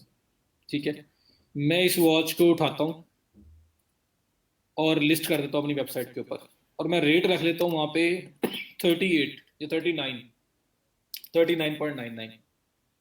ठीक है, अब मैं उसको करता हूँ मार्केट। मैं मार्केट करता हूँ, मेरी चीज़ बिक जाती है 39 में, 40 में। मेरे पास पहले आएंगे पैसे, क्योंकि मैं इंटरनेशनली बात ज्यादा कर रहा हूँ आपको, वहां पे इसका ज्यादा अच्छा सिनेरियो होता है। तो मुझे $40, मुझे $39 पहले पेमेंट आएगी। मैं उसमें से 19.99 उठाऊंगा, जितने भी इनकी अमाउंट है। मैं यहाँ पे बाय नाउ पे क्लिक करूंगा, मैं इनको ऑर्डर प्लेस करूंगा, और मैं ऑर्डर प्लेस करते हुए जो एड्रेस होगा, जो इन्फॉर्मेशन होगी, वो मैं अपने क्लाइंट की दे दूंगा, अपने कस्टमर की दे दूंगा। वो कस्टमर जिसने मेरी वेबसाइट पे ऑर्डर प्लेस किया है, उसने जारी बात है अपना ईमेल और अपना सारा एड्रेस वगैरह हर चीज़ मुझे दी होगी। तो मैं वही सारा एड्रेस उठा के मैं इसको दे दूंगा, और मैं इसको बोलूंगा डायरेक्ट वहां शिप कर दो। तो शिपमेंट का एड्रेस जो है वो मेरा वो होगा जो कस्टमर का है, ये डायरेक्टली वहां पे शिप कर देंगे। तो मेरा काम क्या था, मेरा काम था सिर्फ इनके प्रोडक्ट को उठाना और उसको मार्केट करना और सेल लेके आना, और बाद में इनको सेल दे के मेरी हेडेक खत्म। मुझे कोई टेंशन नहीं है कि मैंने उसको अरेंज करना है, प्रोडक्ट को मैंने उसको पैक करना है, मैंने उसको डिलीवर करवाना है, मैंने पेमेंट कलेक्ट करनी है। कुछ नहीं है, मतलब पहले मुझे अमाउंट रिसीव हो रही है, मैं उसी में से आधे पैसे इनको पे करके मैं कह रहा हूँ ट्रैक आप शिप कर दो। ये होता है ड्रॉप शिपिंग, जिसमें आप प्रोडक्ट ऑन नहीं कर रहे होते, आप दूसरों की प्रोडक्ट को ऑन मार्जिन सेल कर रहे होते हो। इसको पता हो या ना हो, उसको पता चल भी जाए तो उसको कोई टेंशन नहीं है, क्योंकि 19.99 में इसका मार्जिन ऑलरेडी है, तो मैं उसको पूरा पे कर रहा हूँ, उसको कोई टेंशन नहीं है, उसको तो सेल मिल रही है, वो कहेगा ठीक है। मैं इवन कि उसको, अगर ये प्रोडक्ट मेरी सेल होना स्टार्ट हो जाती है, तो मैं इस पर्सन को कॉन्टैक्ट कर सकता हूँ, मैं इसे बता सकता हूँ भाई कि मैं आपकी प्रोडक्ट सेल करवा रहा हूँ, मैं आपको अच्छे खासे ऑर्डर्स दूंगा। आप ऐसा काम करो कि अपने पार्सल पे ना नेक्स्ट टाइम आपने मेरा लोगो लगा के भेजना है। वो कहेगा ओके, लोगो सेंड करें, मैं लोगो पिक्चर भेजूंगा। वो अपने पार्सल के ऊपर नेक्स्ट टाइम जब भी मेरा ऑर्डर कोई जाया करेगा, वो उसके ऊपर मेरे लोगो लगा के भेजा करेंगे, ताकि चाइना से शिप हो रहा है लेकिन लोगो मेरा लगा हुआ है, तो जो कस्टमर है उसको पता चले जी कि इसी कंपनी ने भेजा है, इनका वेयर हाउस या इनका जो मेन सोर्सिंग है वो चाइना में है, इस वजह से वहां से आया है। तो मैं अपना लोगो वगैरह भी लगवा सकता हूँ, यहाँ तक जाते हैं, ये इजीली करते हैं, क्योंकि इनका मार्जिन इसके अंदर ऑलरेडी है और मैं उनको सेल ला के दे रहा हूँ, सेल किसको अच्छी नहीं लगती। सो ये नॉर्मल मॉडल। तो ड्रॉप शिपिंग में क्या होता है कि हम लोग किसी के प्रोडक्ट को सेल कर रहे हैं ऑन मार्जिन, और जब हमें अमाउंट रिसीव हो जाती है, जब हमारी चीज़ बिकती है, तो जो अपने मार्जिन हैं वो रखने के बाद बाकी अमाउंट इनको पे करके एड्रेस डायरेक्ट क्लाइंट कर दे देते हैं। तो हमें जिस तरह वेंडर मॉडल है, वेंडर मॉडल के अंदर इसमें डिफरेंस क्या है, वेंडर मॉडल में ये है कि जब ऑर्डर आएगा तो प्रोडक्ट अरेंज आपने खुद करनी है, पैक आपने खुद करवानी है, शिप आपने खुद करवानी है, ये सारी हेडिक भी आपकी अपनी है। लेकिन इसमें नहीं है, इसमें आपकी हेडिक है चीज उठाना, अच्छी प्रोडक्ट को हंट करना और मार्केट करके सेल करना, और बाद में इनको एड्रेस दे देना। शिपमेंट वाली, पैकेजिंग वाली, वो सारी हेडिक आपकी नहीं है। ये होता है ड्रॉप शिपिंग। तो वेंडर और ड्रॉप शिपिंग में मेन डिफरेंस है ये वाला। तो इसको नहीं भी पता होगा तब भी चलता रहेगा, इसको बता भी दोगे तब भी आप इससे इवन के डिस्काउंट्स भी ले सकते हैं कि अगर आप सेल वॉल्यूम अच्छा दे रहे हो तो वो आपको इस पे भी डिस्काउंट देंगे, कोई मसला नहीं है, हम आपको इससे भी कम पे देते हैं, आप हमें सेल दे रहे हो। समझ आइए इसकी ड्रॉप शिपिंग की।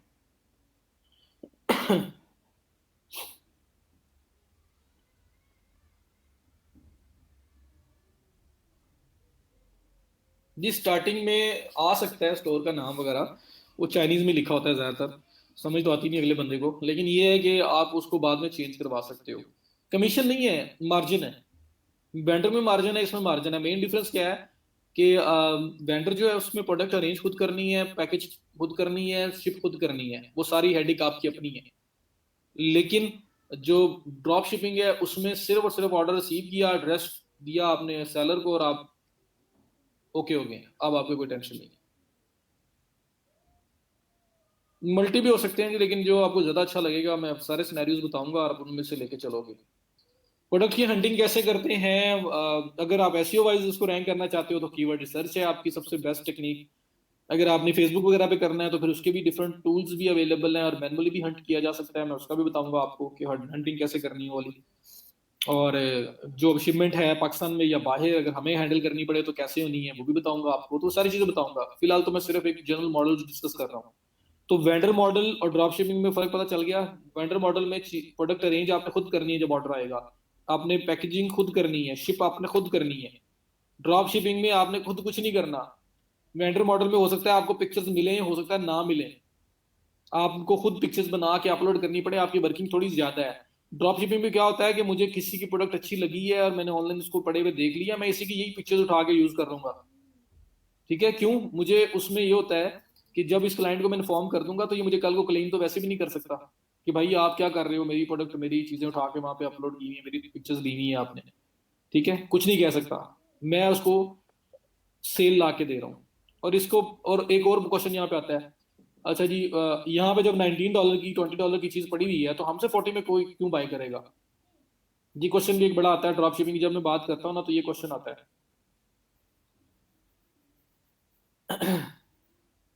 पता नहीं रमशा अब क्या इशू है, आप रिफ्रेश करके देख लें।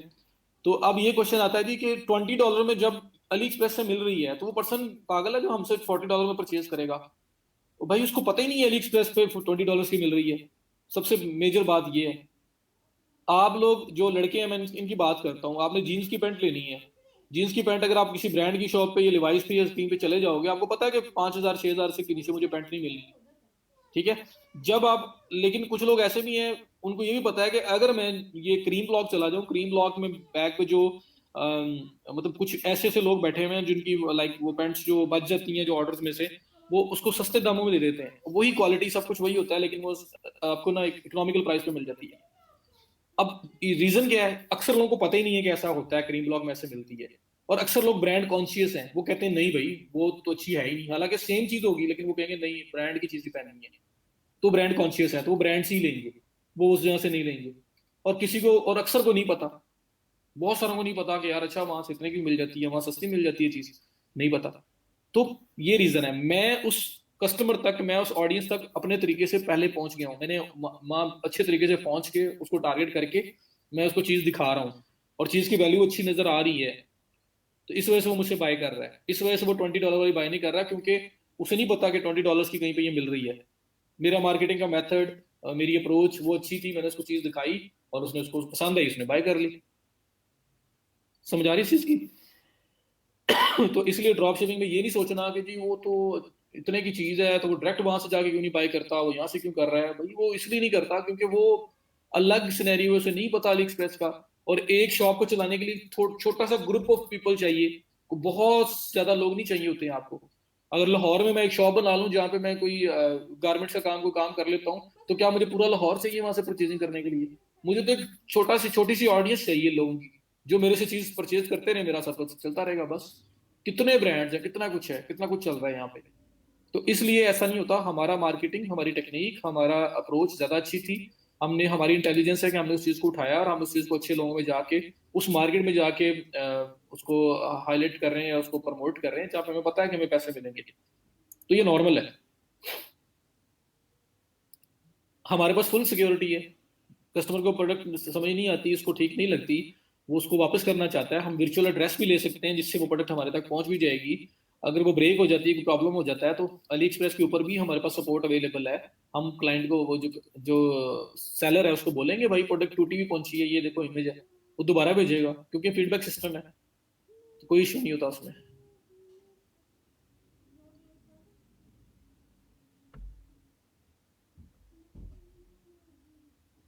ठीक है, तो मार्केटिंग मार्केटिंग बहुत कुछ करती है जी। मार्केटिंग मार्केटिंग से आप देखो कितने बड़े बड़े ब्रांड्स कितना कितने महंगी चीजें बेच रहे हैं, वही चीज जो सस्ती भी मिल सकती है, लेकिन उनका ब्रांड का नाम, उनकी मार्केटिंग, उनकी अप्रोच इतनी अच्छी होती है कि लोग उसको बाय करते हैं, उसको लेते हैं। तो यही सब कुछ होता है। तो ड्रॉप शिपिंग एक बड़ा जनरल मॉडल है, ये चल रहा है, फॉर एवर ग्रीन है। तो इसके अंदर ये चीजें हो रही हैं, और मैं आपको एग्जाम्पल के साथ शो करूंगा। मैं आपको वेबसाइट दिखाऊंगा, एक वेबसाइट ओपन करूंगा, मैं दिखाऊंगा उसके अंदर जो प्रोडक्ट्स पड़ी हुई हैं वो कितने की हैं, और उसने 50-50% डिस्काउंट लिखा होगा, और 50% डिस्काउंट लिख के भी जो उसने प्राइस लिखी हुई है उसके भी हाफ प्राइस पे हमें वो अली एक्सप्रेस पे पड़ी हुई मिलेंगी। ठीक है, और लोग खरीद रहे होंगे। तो मैं आपको वो भी दिखाऊंगा, तो पूरी एग्जांपल्स के साथ दिखाऊंगा। फिलहाल आपको बस समझना जरूरी है कि ड्रॉप शिपिंग है क्या। तो ड्रॉप शिपिंग हो गया, बहुत इजी मॉडल है। आपको ना पिक्चर्स बनाने की पेन, मतलब बहुत कुछ आपका इसमें हेडेक बहुत ही कम है, सिर्फ प्रोडक्ट एंड की उठाई, और ऐसे ऐसे टूल्स और प्लगइन्स अवेलेबल हैं, ऐसे ऐसे ऐप्स अवेलेबल हैं कि वन क्लिक के अंदर पूरी प्रोडक्ट उठा के इंपोर्ट कर देते हैं आपकी वेबसाइट के ऊपर। तो बड़ा आपका ना ये एक जबरदस्त किस्म का मेथड है ड्रॉप शिपिंग में, मैं आपको बताऊंगा इसका फर्दर। उसके बाद माइनर इन्वेस्टमेंट है, ये जो मैंने खुद से ड्राइव किया हुआ है। इसमें क्या होता है कि छोटी सी इन्वेस्टमेंट, फॉर एग्जाम्पल 10,000 रुपीज आपके पास है, 5,000, 10,000, तो आप उसको लगाओ, और उसको लगा के ये काम स्टार्ट कर सकते हो। और जब ये काम स्टार्ट करोगे तो एज यू ग्रो, आप फिर बिल्कुल टोटल क्रेडिट पे भी चले जाओगे, आपकी प्रोडक्ट के ऊपर कॉस्ट निकल जाएगी। तो ये मैंने एक ट्राई किया था। मैंने क्या किया था कि मैंने हैंड बैग से ही स्टार्ट किया था, और मैंने 10 जो है ना बैग्स, वो फर्स्ट टाइम उठाए थे। मैंने उनको बताया जी कि मैं आपको अच्छी सेल्स दूंगा, मैंने ऑनलाइन करना है, फिलहाल टेस्टिंग करनी है, ये वो। 10 बैग लिए मैंने, 8,000, 9,000 या 10,000 रुपये टोटल लगा। और उनको आके उनकी पिक्चर्स बना के अपलोड करके उस पर कैंपेन चलाई। जो उसमें से अच्छा चलना स्टार्ट हो गया उसमें इन्वेस्टमेंट कर दी, जो नहीं चला वो एक आधा तो बिक ही जाता था। या बाद में मैंने ये भी मॉडल बना दिया कि मैंने शॉप ओनर से बात कर ली, होलसेलर से, कि भाई कोई बैग अगर नहीं सेल होगा इन केस, तो मैं आपसे रिप्लेस कर लिया करूंगा, कोई और डिजाइन ले लूंगा। उन्होंने कहा जी दैट इज ओके। तो ये माइनर इन्वेस्टमेंट वाला मॉडल क्या था, इसको भी फर्दर मैं डिस्कस करूंगा कल। बाकी हमने कर लिए सारे, और अभी इसके बाद हम लोग फिर जो पेमेंट मेथड है वो किस तरह से काम करेगा, कैश ऑन डिलीवरी किस तरह से काम करती है, पेमेंट गेटवेज का सारा सिनेरियो, और कुछ एग्जांपल्स दूंगा स्टोर्स की जो ड्रॉप शिपिंग कर रहे हैं। और उसके बाद फिर हम इंशाल्लाह ताला प्रोडक्ट अपलोडिंग वगैरह, ई कॉमर्स का अगर हम अपना स्टोर बनाते हैं तो वर्डप्रेस पे कैसे प्रोडक्ट्स अपलोड करते हैं, किसी के लिए करनी पड़ जाए, शॉपिफाई पे किस तरह से करते हैं वो बताऊंगा। फिर इंशाल्लाह स्टोर सेटअप की तरफ भी जाएंगे, मतलब वेबसाइट सेटअप प्रॉपर थीम के साथ। तो इस तरह से हम इसको आगे लेके चलेंगे। जी जी, दराज के ऊपर सेलर होलसेल वाले बने हुए हैं, आप भी बन सकते हैं दराज के ऊपर सेलर, आप भी बन सकते हैं, वो तो इतना कोई इशू नहीं है।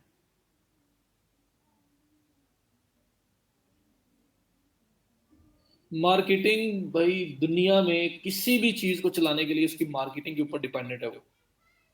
Marketing can do miracles. ठीक है, तो मार्केटिंग पे सब कुछ होता है।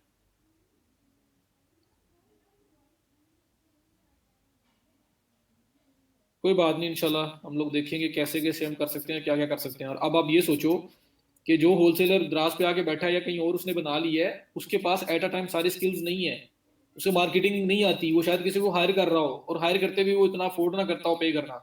आपके पास प्लस पॉइंट पता क्या है, आप लोगों को पता है कि मार्केटिंग कैसे करनी है। ठीक है, आपको एसईओ का पता है, आपको सोशल मीडिया का पता है, आपको एड्स का पता है, और आपको स्टोर बनाना भी खुद आ जाता है, तो आपकी इन्वेस्टमेंट क्या है, आप सारा काम तो खुद कर रहे हो। तो इसलिए आपको आपका जो कंपटीशन है वो थोड़ा सा रिड्यूस हो रहा है। आप ऑल इन ऑल आप एक्सपर्ट हर चीज के अंदर, आपको पता है कि मैंने क्या करना है, कैसे करना है, जो हर एक को नहीं पता होता। तो इस वजह से आपकी जो है ना वो आप उनसे थोड़ा सा डिफरेंट है और थोड़ा सा एज पे है, ये बात अपने माइंड में रखिएगा। दो प्रोडक्ट्स के साथ उसामा स्टोर रन कर रहे हैं, कौन सा कर रहे हैं मुझे बताइएगा। आप प्रोडक्ट के किस तरीके से डिफाइन करते हैं, डिफाइन कैसे करते हैं मतलब।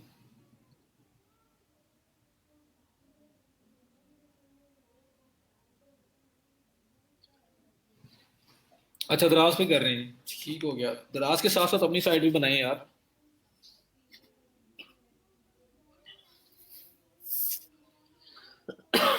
माशाल्लाह। सरिश मुझे बताइएगा, क्या कर रहे हैं आप इंटरनेशनली, क्या सेल कर रहे हैं और क्या प्रोग्रेस है आपकी, किस मार्केट में कर रहे हैं, थोड़ा सा मुझे इसके बारे में डिटेल्स दीजिएगा।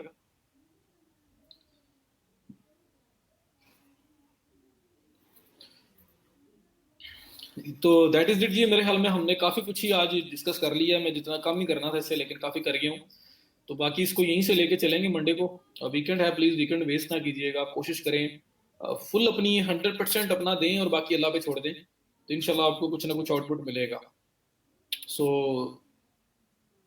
सी यू ऑन मंडे इंशाल्लाह। और इन बिटवीन जो भी क्वेश्चंस हो मुझसे पूछ लीजिएगा। जुमा आज है तो दुआ में याद रखिएगा, अपना ख्याल रखिएगा। माशाल्लाह ज़बरदस्त हो गया सर, बताइएगा मुझे।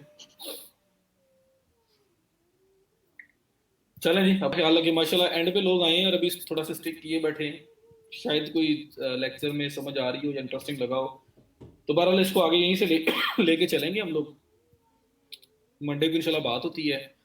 दुआ में याद रखिएगा जी। अल्लाह हाफिज़।